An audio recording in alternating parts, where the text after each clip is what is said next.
মনীষী পঞ্চবর্মার 161তম জন্মজয়ন্তী উপলক্ষে লুপ্তপ্রায় খেলাধুলার প্রতিযোগিতা শীতলকুচির গোসাইরহাটে। রায়সাহেব ঠাকুর মনীষী পঞ্চবর্মার 161তম জন্মদিন উপলক্ষে লুপ্তপ্রায় খেলাধুলাকে ফিরিয়ে আনতে বিশেষ প্রতিযোগিতার আয়োজন করা হয়।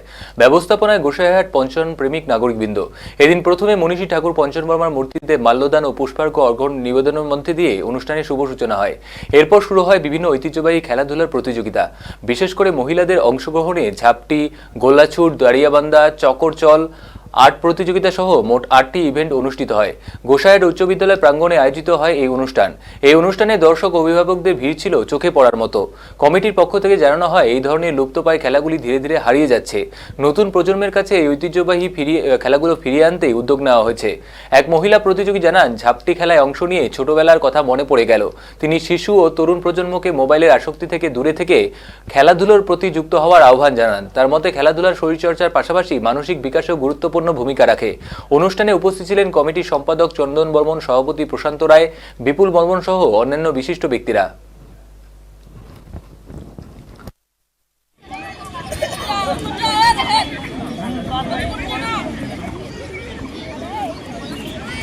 লুপ্তপ্রায় লোক ক্রীড়া খেলার আয়োজন করেছেন, কি বলবেন এই বিষয়টা নিয়ে?